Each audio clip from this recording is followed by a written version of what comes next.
5:16. Okay, good morning, everybody. Good morning. Parsha Vayakhel, page 516. Thank you, Dove, for setting up for us. Okay, so we actually have 5 parshiot, 5 different weekly Torah readings that deal with the Mishkan, that deal with the tabernacle.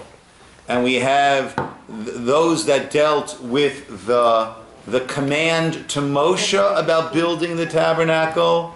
And then we have the parshiot that deal with the actual building of the tabernacle. Vayakhel is, right, often Vayakhel and Pekudei, the last two are read together.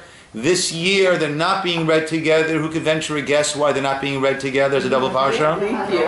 Because it's a leap year, which means what? 2 Adars. We have 2 months of Adar, so therefore our accordion stretches out a little bit to accommodate a Torah reading for each week. Of course, you always want to end off with the Torah ending on Simchat Torah at the very end of Sukkot, and therefore we contract or expand depending on an extra month of Adar or not, depending on if Yom Tov falls out on Shabbat or not. Okay, because that could, Chol HaMoed will always preclude, but that way we can miss 2 of our normal Torah readings. Okay, so Rabbi, I'm Yes. sorry, just to clarify, when there's a leap year and there's 2, I didn't know there were 2 Adars. Yeah. Yes. So Yeah. were there 2 15ths? 2 Purims? Yeah. No. I mean, I'm so confused. Yeah. No, I'm not. Baruch I atah never. Adonai But,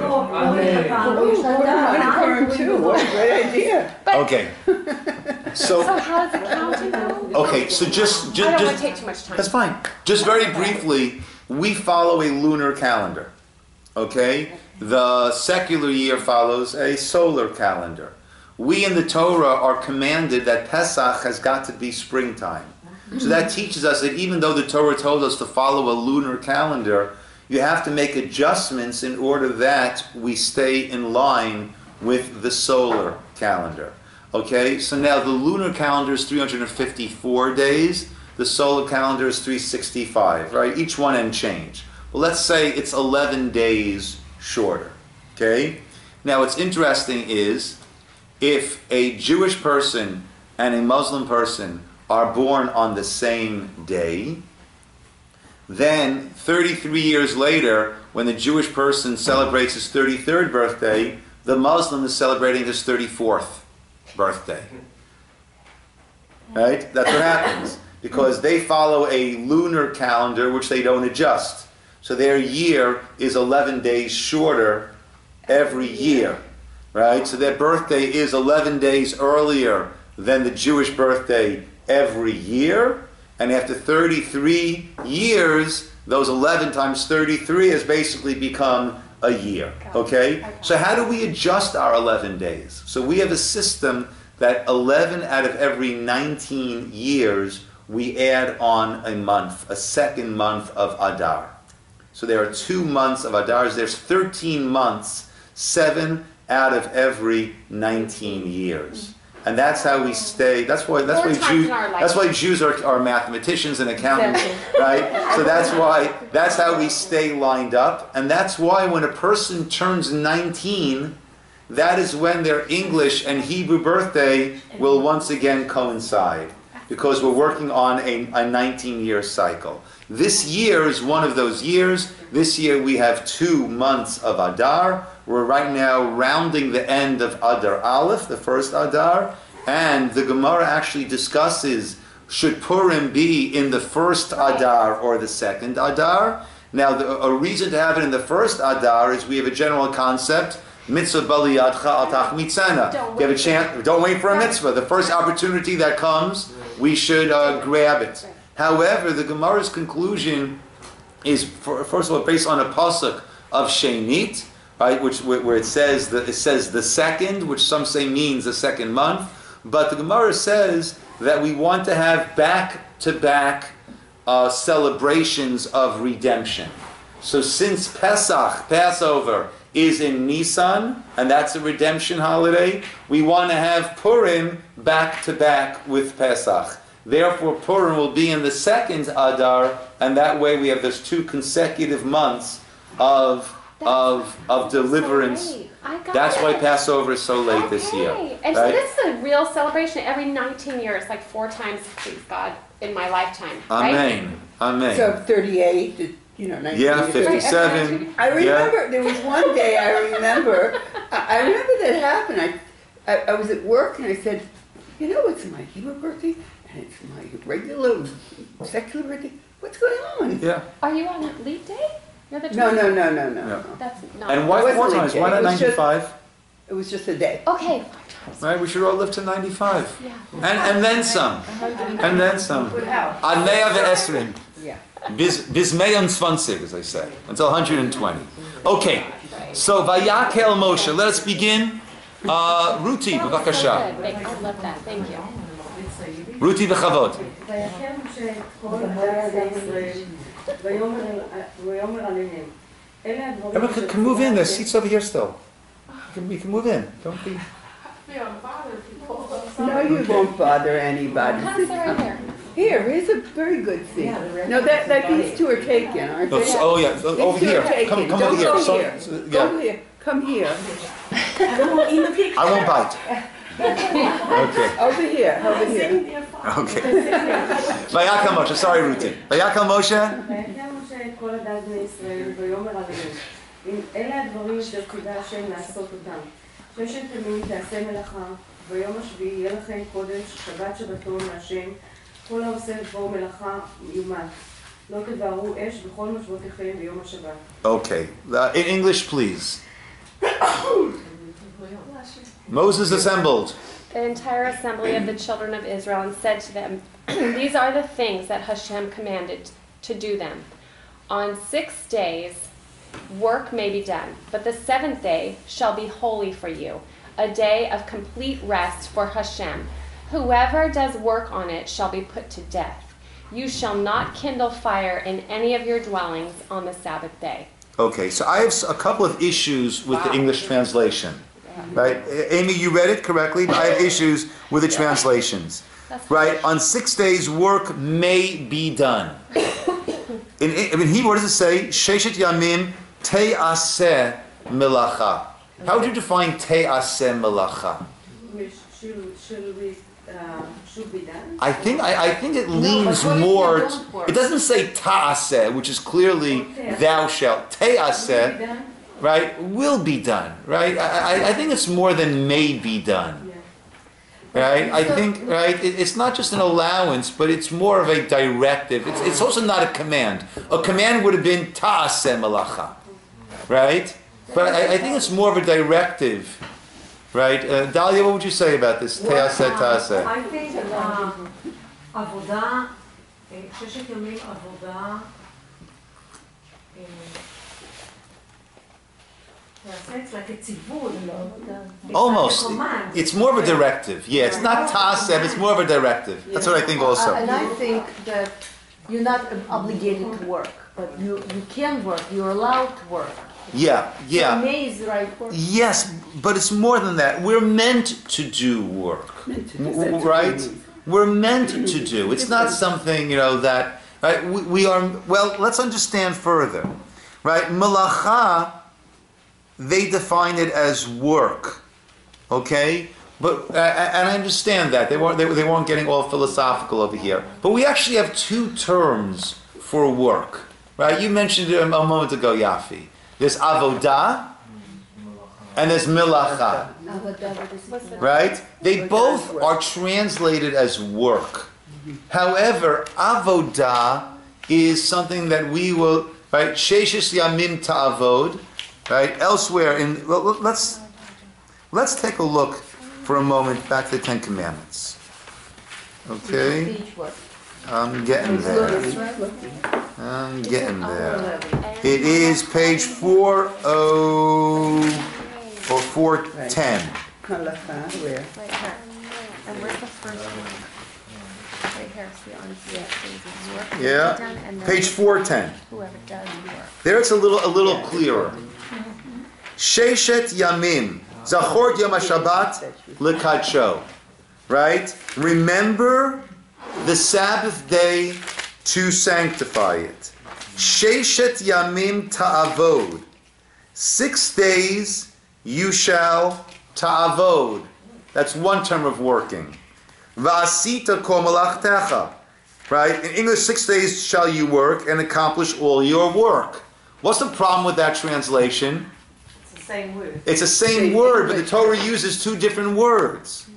So the Torah is not going to use 2 words that are different in the very same sentence if they mean the same exact thing. If it meant it to mean the same exact thing, it would have used the same word, but it doesn't. It says 6 days you shall, let's say, toil, good, and do and accomplish all your work. So there's avodah and malacha. During the 6 days, what are you doing?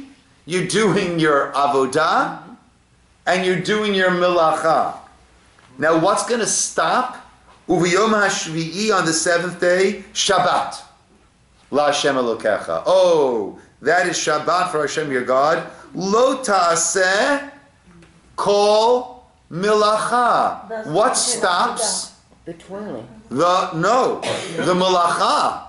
We said avodah is toiling. Okay. The malacha is what stops. It's what was done at the temple. Right? We'll come to that in a moment. Right. Okay? Yes, we'll come to that in a moment. But what is avodah and what is melacha? And what must stop on Shabbos?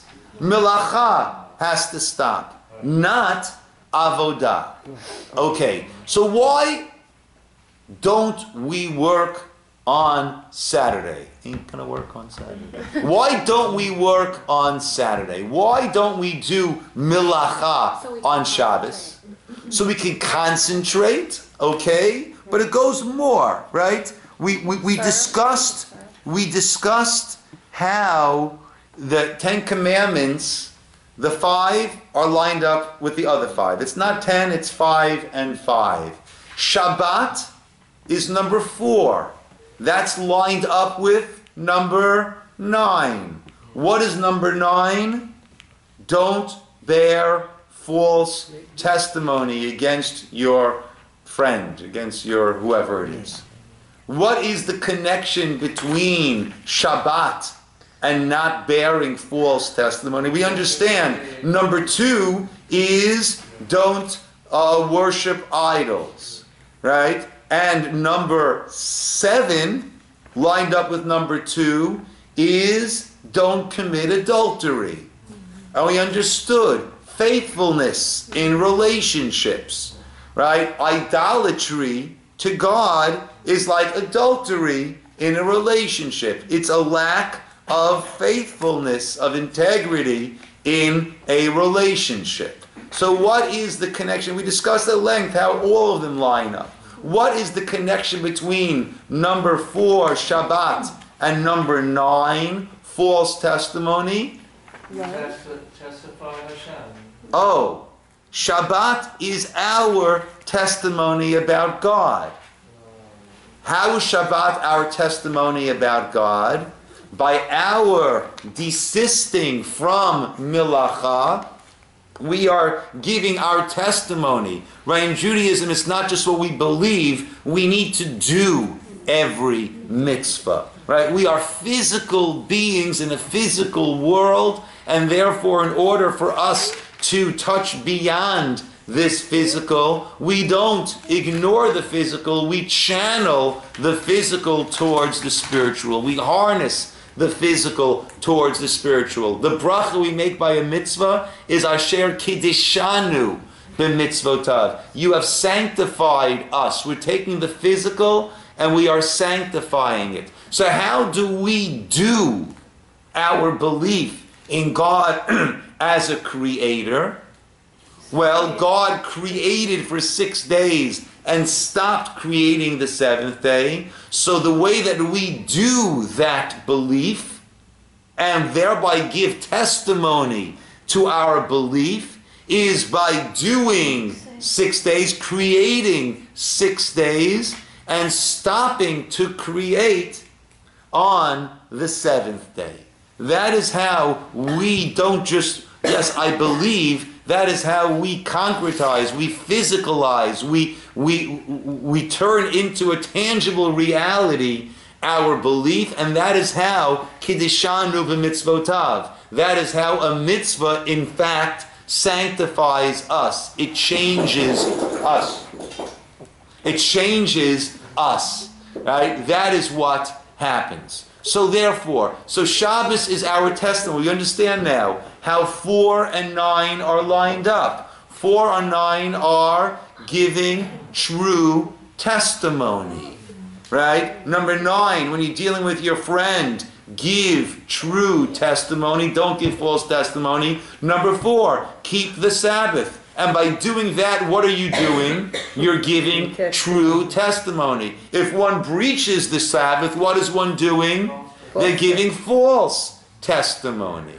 Okay, so God worked for 6 days and he rested on the 7th day. It must have been exhausting creating this whole universe, right? Yeah. Of course not, right? Of course not. There is no weariness, there is no tiredness when it comes to God. So how do we understand this concept of God resting? What does God resting mean? He stopped creating. So now we understand. On 6 days, tavod, you will toil. You'll do all of your work. And included in the toil that you do is melachtecha. What is melacha now we understand? Creative activities. Acts of creation. Comes the Yom... I'm sorry? I'm sorry? More than just intelligent, right? Right? Creative, changing the state work. That's creation. Okay? Therefore, during the 6 days you toil, right? I mean, I've told you this story. I think Rabbi Becker tells this story, that he was at a hotel and they didn't have a Shabbos elevator, and he was up on the 13th floor, so he's schlepping up to the 13th floor using the steps. Who uses the steps in hotels? Service uses the steps. Guests don't use the steps unless it's an emergency. He's sweating. He's flying from the 12th floor to the 13th floor, and a bunch of people, service people from the hotel, are going down the steps, and they give him a quizzical look. Like, why are you on the steps? There's a whole bank of elevators there that work beautifully. Here you are sweating away on the steps. Why are you on the steps? And he explained to them, it's my day of rest. Okay? Now, right, what does that mean? Right? Now, a day of rest, right, on my day of rest, right, instead of getting into my car and being in the shul in 3.5 minutes, I walk 25 minutes. Now here, thank God, it's beautiful, the weather's great, it's flat. When I lived in Muncie, it was up the hills, it was down the hills, it was through the yard, it was over a stream, it was through the forest. I was literally the Berenstein rabbi goes to shul. That's how I used to walk to shul. Right? That's how it was. And it was through snow. And it was through heat and humidity. Right? It was, right? And it was crazy. I'd be drenched in the summertime I got to shul. Right? That's my day of rest. What does that mean? Right? So I walk a half hour, that's my day of rest, as opposed to getting into the car. Right? Turning on a light switch, that's a problem on Shabbos. But putting my couch on my back and bringing it from my living room to my dining room, to my living room, to my dining room, to my living room and dining room for 12 hours straight, no problem at all. No problem at all. What is going on? There's avoda and there's malacha. Avoda, we said, is toil. We're not told not to toil on Shabbos. God doesn't toil. God never toiled. There is no toil. There is no toil, which refers to physical exertion, weariness that sets in. That doesn't relate to God. So my testimony that I'm giving on Shabbat is not in any way related to avoda. It's not in any way related to toil, because my cessation from toil is not going to be any testimony about what God did, because toil doesn't relate to God. What does relate to God? Creation. Creative activity, which the Torah calls malacha. Therefore, comes Shabbos, in order to give my testimony to God, I desist from any creative activities. The light switch, which is igniting the fire, right? If it's an incandescent light, or completing the circuit of my LED or my fluorescent or whatever it is, that is a form of building. That is a form of creation. That is changing. Writing is a creative activity. The car with the fire that is involved in the spark plugs, etc. All of those fit into the different categories that we have of malacha. So now the pasuk says again, remember that day of Sabbath and sanctify it. Sheshet yamim tavod, 6 days you can toil. V'asita kol malachtecha, and do all of your creative activities. V'yom hashvi'i, the 7th day, Shabbat l'Hashem Elokecha. That's Shabbat to Hashem your God. Lo ta'aseh chol melacha. Do not do any melacha at all. Right? Meaning, don't do any creative activity. That's why the light switch is a problem. Carrying the couch is not a problem. The testimony has got to be on the creative activities. That's how I give my testimony. Not on the toil, but on the malacha. Yes, Yafi.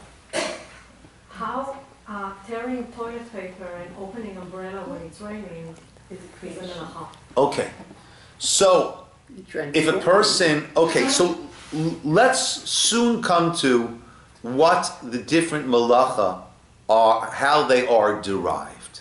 Okay? Let's soon come to how that's malacha. Now, in general, if I am tearing something without any regard for what I'm tearing, and I'm not creating a vessel, for example, I've got a box of chocolates, which has that nice cellophane wrap around it, right? I'm tearing that in order to access. That's not a creative activity.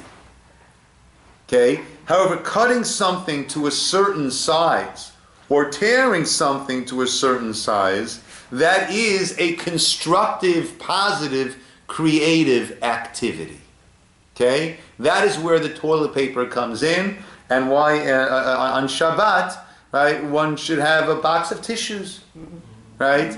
Right? And how is a toilet paper creating something? I'm tearing something in order to get it now to the right size that I But need. it's already Perforated, not separated. The tissues are separated. But it's already marked as, ahead of time. Yes, To the side they had in mind what we were going to do with that. That is correct. But nevertheless, my tearing that is a constructive act to make it now ready for use. If it's still attached, it's not all that ready for use. Like even cutting a cake on Shabbat and someone's birthday, and there's some writings on it, you cannot cut with that writing. You need to. So that's another issue. Just like we have writing, we have building, and we have sewing, and we have tearing.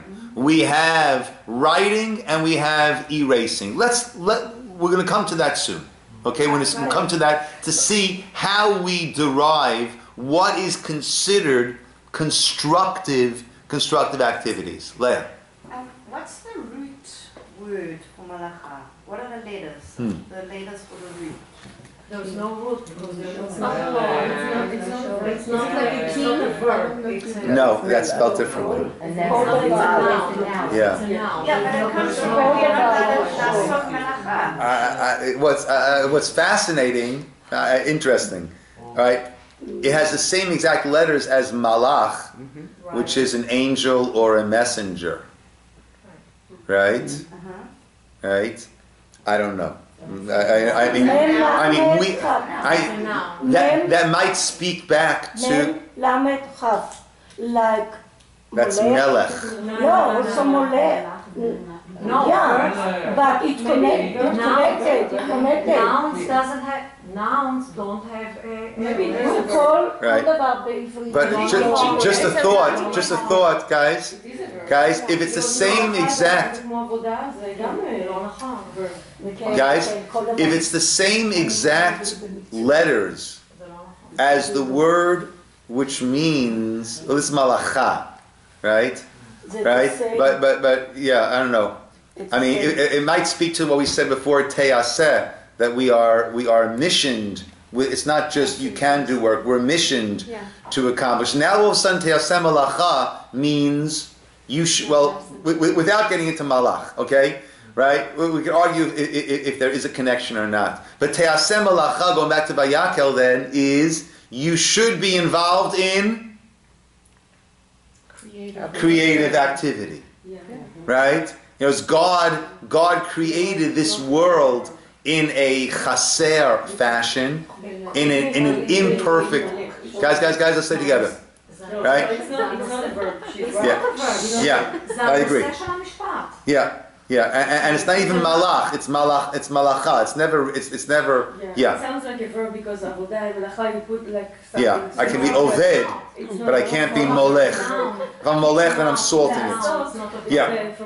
Yeah. Correct. But what's interesting is we say that God created the world in an imperfect state in order to allow us to partner, right, and to contribute to this world and to help it reach its shleimut, its state of perfection. God is perfect, and therefore anything that He creates should be perfect, but He was mitzamtzem that perfection in order to create a world that is imperfect to allow us to use our creativity to improve this world. So te'aseh malacha, now we had in Vayakhel, is even more resounding. What are we meant to do? We are tasked to create.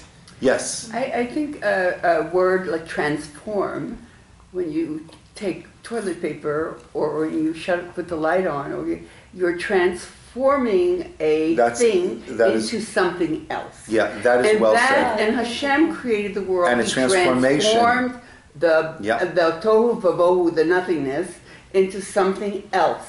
Okay. And I think when you have creation, like an artist, they may take some paint, they may take plaster, they may take something, but it's the act of transforming it into something else. Yeah, okay, that's very good.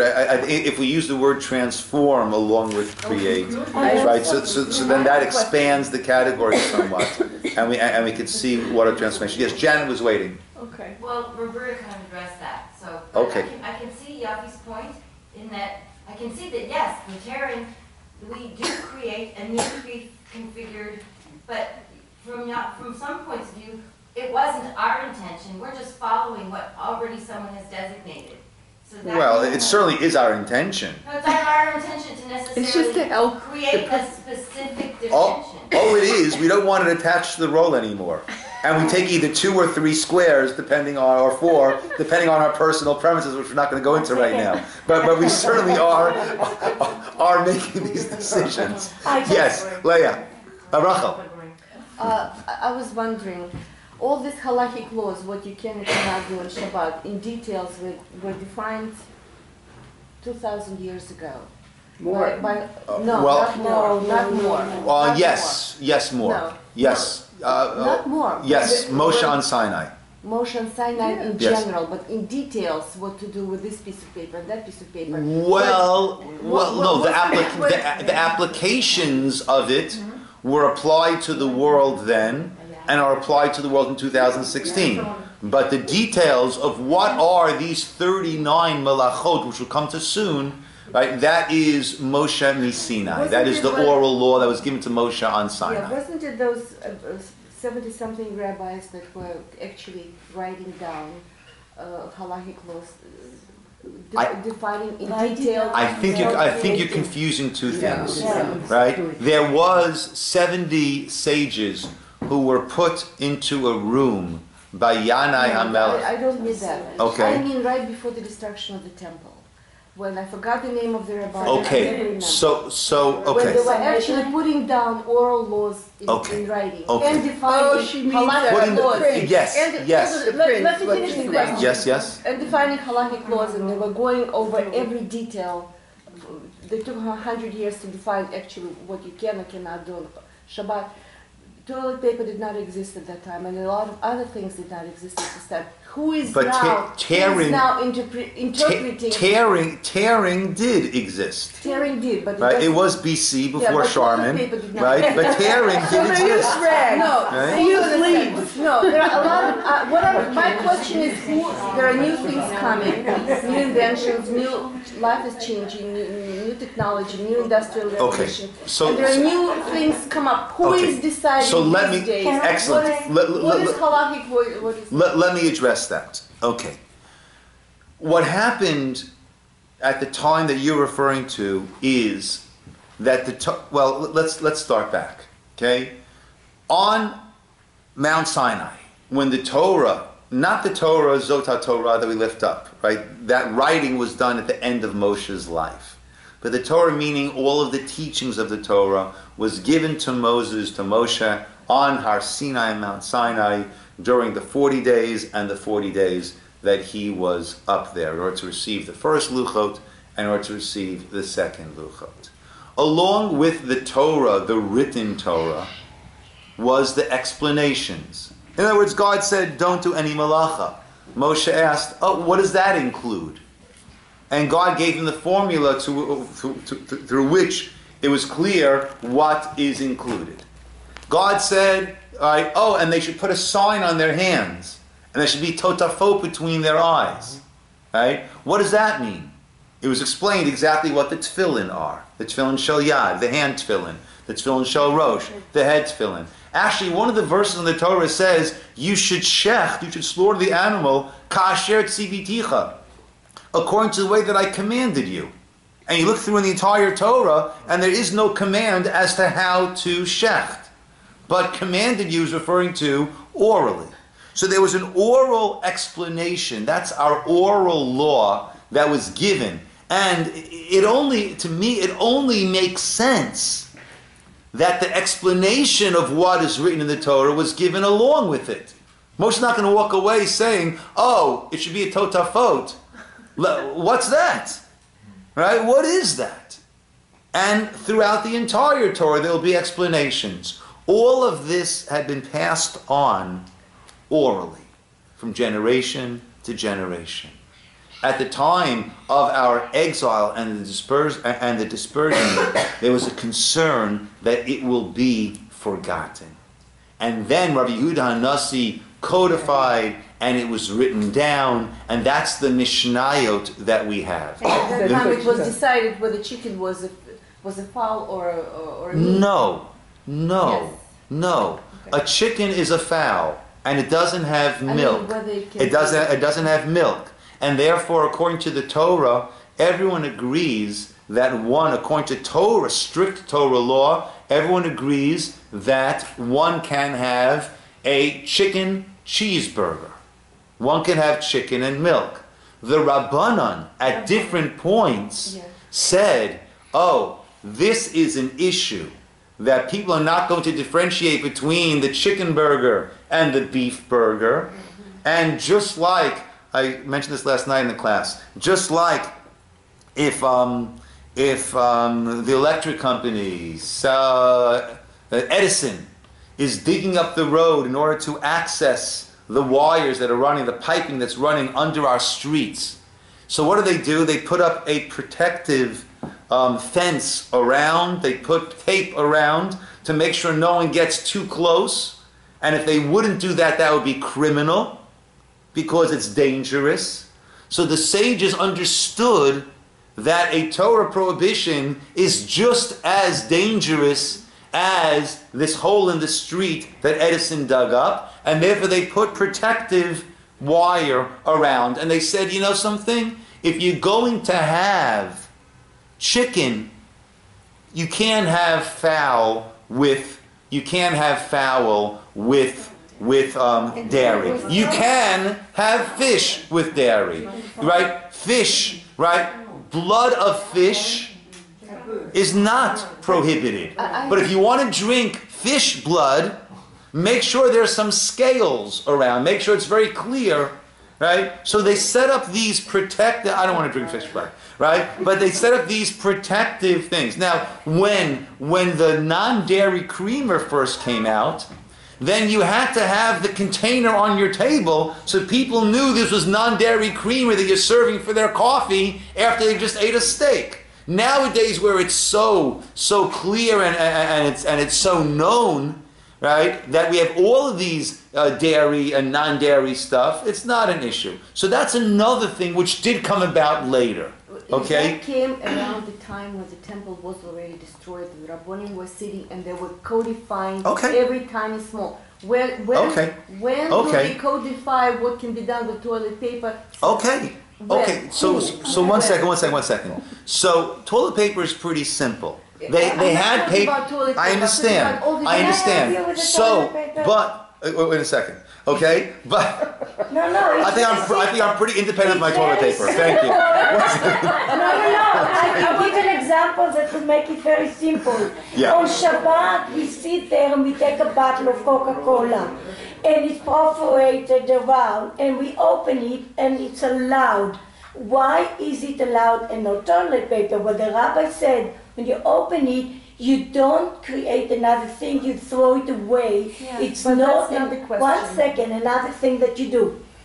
The toilet paper, it's the same act, but it's not the same creation. Because you create another piece and you are using it, there's a purpose for you are doing it in order to use. You're transforming it. I agree. In order to use and you create. But that's I agree. I just wanted Yes. to when the Rabbonim come up with But so let me tell you, so what we now have, for the past 2,000 years, we have volumes, libraries full of Sheilot v'Tshuvot, right? Which are questions that are posed to the leading rabbis and their responses. In our generation, we had Rav Moshe Feinstein, right? And we have volumes of his Teshuvot, of contemporary questions that were posed to him, right? When it comes to in vitro fertilization, and it comes to inheritance, it comes to status,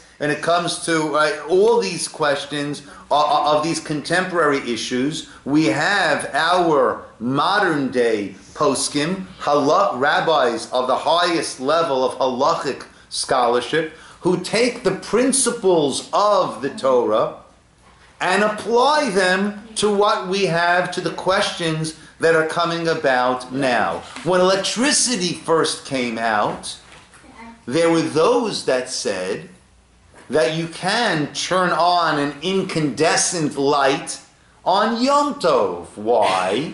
Because you can't start a fire on Yom Tov, but what can you do on Yom Tov? You can transfer a fire from one place to another place. Right? You can't extinguish, but you can transfer. There were those that viewed it as a transferring of the aish, of the fire of electricity, from the circuit to the filament in the incandescent light, and therefore that would be considered allowed.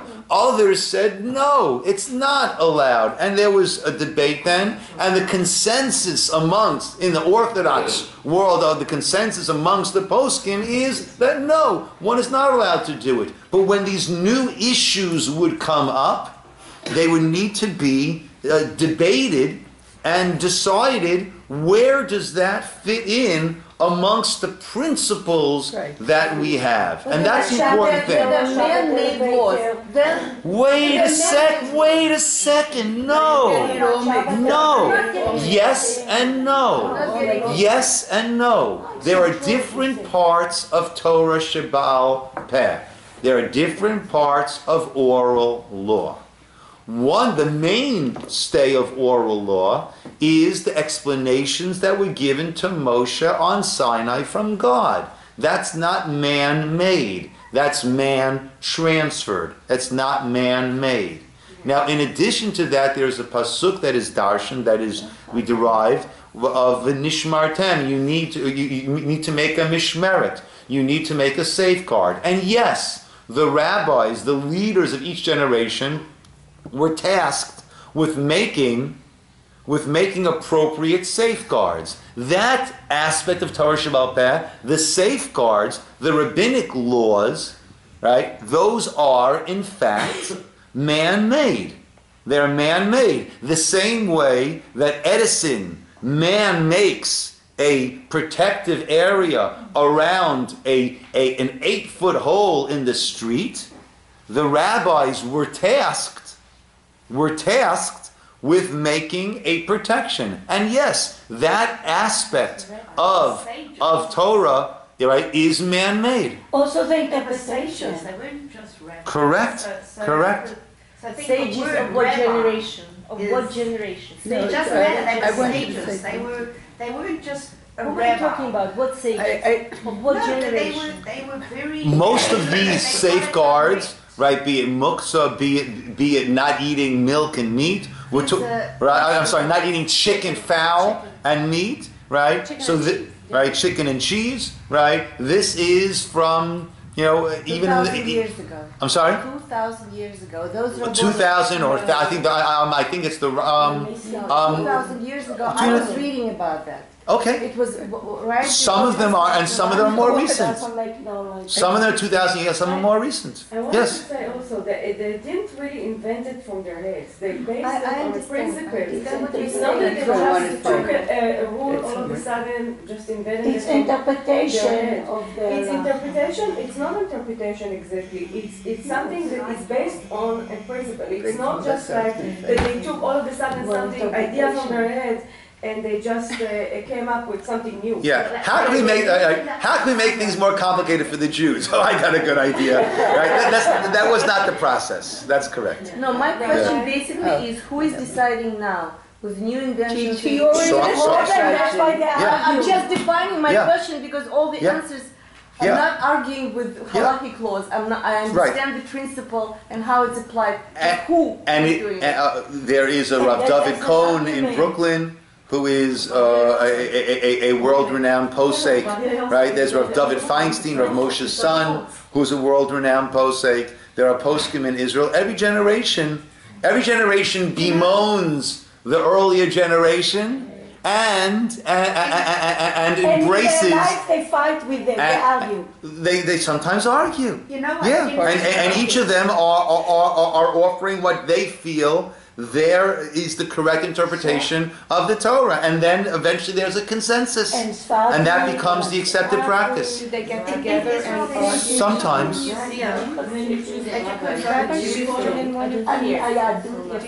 the Chabad world, he is. That you can go to where they are currently working on things that exist today.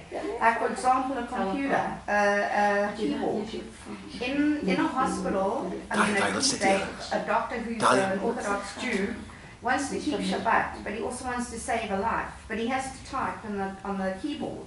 So That's there is part a of his group job. of rabbis that They have special keyboards that are for Shomer Shabbat.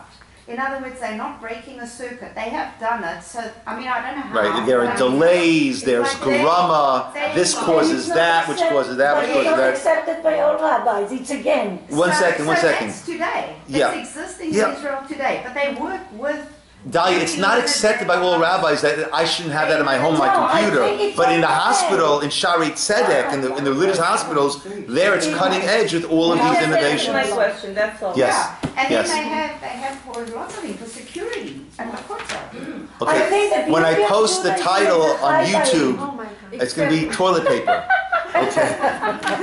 Let's come back. Remember the high value. That's the beauty of Judaism, that is evolving for life, evolving by fine, answered, accepted or not to Yes. everybody, for us to Yes. high value, to live. Yeah. Because Judaism is not a dogma. Yeah, yeah. And what's fascinating in Israel now, one of the issues, or one of the almost catch-22 situations that we have, is that, without getting to that, you have a lot of Haredim now, people who spend years and years in yeshiva, who are now going for different courses and are jumping right into the high-tech world and are amazing at programming and doing all these things.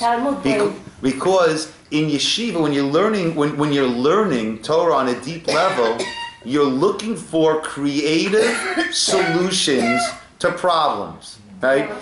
You enjoy a good question, and then you try to see a possible answer. And you're always trying to think, well, how can I view it differently? And that's why you have questions that have been around for thousands of years, and someone now will come up with a different approach. Right? The Torah is very much alive and vibrant. They have a highly developed analytical mind. Yeah, it's not a matter, do this and then do this. I remember when I was in Yisroel, I was taking a course at Towson. And we were taking a course in differential equations, math course. And the teacher was a very nice guy, terrible teacher, brilliant person, but he couldn't teach well. Yeah, he really, and we're all there, all of the kids, all of myself and other guys from near Israel, and the regular students from Towson, who were all in that class, and none of us knew what was going on. And there was this big test coming up. And often we were of the better students, so the other kids would ask us to help them. And whenever we could, we would. But we said, guys, we're just as stumped as you are. We have no clue what's going on. We got together at the yeshiva to study late that night before the test the next day. And we said to ourselves, you know something? Let's stop being yeshiva guys who need to understand why this and why this and why this, that everything needs to make sense. It's not going to make sense to us, right? But the formula is these 22 steps. So let's stop trying to understand why. Let's just learn the 22 steps, memorize the 22 steps, and that's it. And we come the next day, right? And we all do very well on the test. The other students didn't do quite as well, and they're like, "Oh, you said you didn't understand it, but all you guys, you got your hundreds again."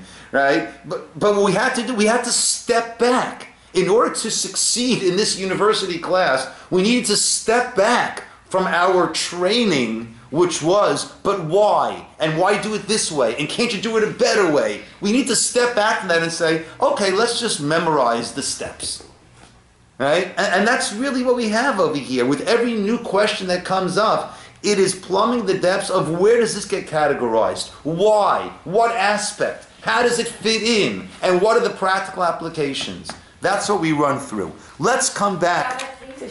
Yes. I've asked this several times. So part of the testimony is no malacha. And that's sincere, and that's as we got the scope of it. But often this whole what is malacha is pegged to activities related to construction of the Mishkan. That's what I want to get to. But even earlier, we hear it's related to the activities of creation, which is why it's testimony, no malacha. But when you say, okay, which activities of creation correspond to which activities of building the Mishkan, no one can tell me what those 39 activities of creation Of course not, because what do we understand about God's creation? Pardon? Right? What do we understand about God's creation? Of the 39. Yeah. So let's go, I hear. Let's go to 5:16 now. Back to Vayakhel. 5:16. Page 5:16. Back to Vayakhel. Right? Our Parsha this week. I know, but what parent? Okay, so we read the first 3 verses which spoke about Shabbos. Now verse 4. Vayomer Moshe kol bnei Yisroel lemor, zeh hadavar asher tziva Hashem lemor. This is the matter that God has commanded, saying, Kechu me'itechem truma laHashem. Take from amongst you a donation to Hashem. Kol nediv libo. All those with an offering heart should bring these trumot, the gold, silver, copper, etc., etc., etc., etc. And the rest of the parsha deals with the actual construction of the Mishkan. From here, the sages learn out, meaning, Rachel, that Hashem told Moshe, right, that the juxtaposition, the placement of Shabbos always being placed right next to the Mishkan, which malachot, which creative activities went into the building of the Mishkan, those are the creative activities that when the Torah says, don't do melacha, don't be involved in creative activities. 6 days, work, create, be involved, and make this world a better place. But when something on a biological level, when something just keeps expanding, just keeps creating, what is that called in medical terms? Cancer? Cancer. Right?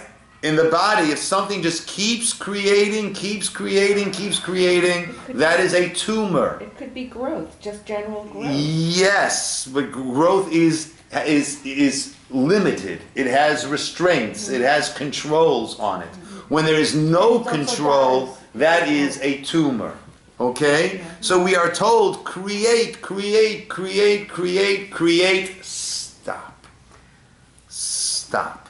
What does creation mean? How do we define creative activities? That is defined by the Mishkan. That was the true creation that we made. Meaning, listen, creation of the world was God creating a place for us. How do we mirror that? With the building of the Mishkan. In the Mishkan, what are we creating? A place for God. So therefore, that is as close to the creation that we can come. God creates a place for us, creation of the world. We create a place for God, creation of the Mishkan. That is how we become creators. Comes the seventh day, and we are told, stop looking to create.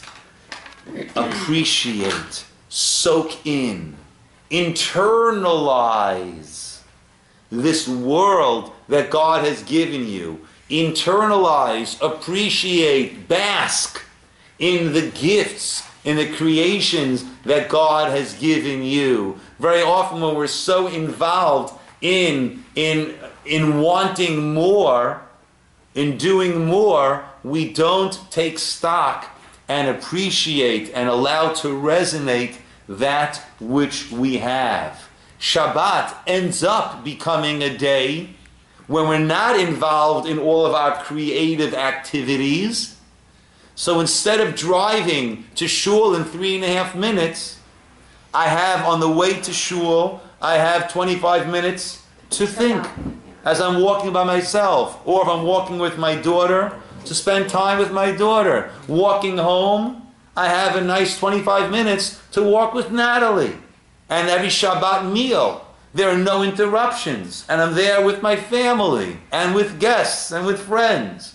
And it allows us to internalize the gifts of creation that are around us every moment.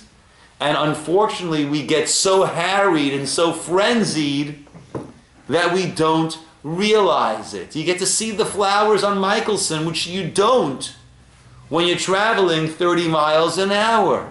And you get to appreciate the sky and the clouds and the trees. Every time we walk home, there's another tree that I notice that is so fascinating. Shabbos is the time God created for us. We create for Him. And now Shabbos is the time when we can appreciate that and we step back. Yes, Rachel. I don't mean to be abstractive, and I do love Judaism. Questions come to, what if a person is in a wheelchair and he wants to come to the shul to be among people, but he cannot walk? So a person's in a wheelchair, if they're within an Eruv, No. right? He's not in the Eruv. You know something? It's all a matter Of of interpretation. priorities that a person makes, right? If it's a real priority for me, if I'm unable to get to shul on my own, and it's a real priority for me, so I'll make sure to be within an area that I can get there. Not always, right? it's not always possible. Okay.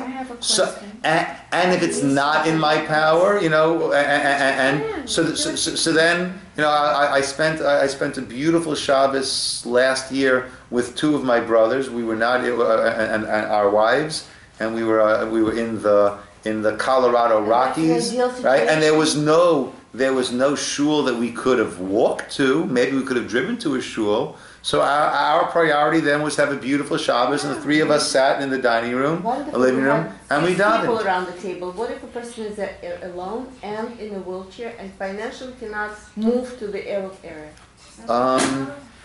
I have two rabbis talking about the same question. There's a program, Shelat Rav, and somebody called and said a very, very old person, 90-something years old, sick, lives alone like the 5th or 7th floors in Israel, no Shabbat Malit or whatever. One of the rabbis, and he said the only nachat, you know, he's all lonely, all his family died in the Holocaust, blah, blah, blah. The rabbi said, well, you were Shomer Shabbat all your life, stay like this till you're dead. I thought it was horrible. There was another rabbi, Orthodox rabbi, said, you know, in this time we should really be understanding and everything, and he should take the malit and go. That's the only thing in his life. Two questions. One probably didn't say it exactly on halacha, but I think in my thinking he is going to Gan Eden because the Torah is chai b'hem and it's rachmonet, azov ta'azov imo. You know something? We have an ox. I will never tell a person, yes, you should drive here. I know. Right? If a person comes, however they come, right, I will tell them it's so good to see you. But this man is so believing in God and in Allah and everything, he will not do anything without asking Rabbi all his life. And he's going to die in a short time. It's the only thing. It's very touching me because my dad. So what I would say to do, if I was able to do that, you know what I would say to do? I said, I'm going to come with 8 other people, and we're going to make a minyan in your house on Shabbat. But nobody comes. Okay. So we should say that he will die all by himself, on Shabbat, I don't think he should be by himself. I think people should make a minyan over there. But nobody comes. You Okay. But Okay. nobody comes. But if Okay. everybody did the malacha, if everyone did it correctly, there would be 50 people But making a minyan. Don't give me something inside. We are talking about life Look, of a person. When it comes to particular situations, We should really. when it comes to particular situations, God is loving, Right. God is Absolutely. compassionate, Absolutely. God will judge every single person with Absolutely. love and compassion and honesty and integrity, and every single person will sign on and say, emet, truth. Right? Right? At the same time, I, in good conscience, cannot tell someone, yes, you should be Mechalel Shabbat. So in good conscience you said for whatever you got left to, don't have Yom Kippur with the Tzibur. Again, what I told you, what I think I would do, what I would try to do, I stayed home on Yom Kippur. I couldn't walk. is make a minyan for that person. You are not homebound completely. So I'm not telling the person to stay home alone, right? And I would make a point of going there and making kiddush and singing zemirot, right? And bringing over food. But that's what the Rabbi said. The Rabbi said stay at home. Yeah. Okay, my friends. Rabbi, Yes. I wanted to say, Yes. So is observing Shabbos, Mike, And it's not true what you're saying. You're not computer. In a way, it's interesting. You're not attached to anybody. You're a family, you're a friend, whatever. Some people that came from the Holocaust live in an area they have nobody. Do they have a telephone? So what would they do with the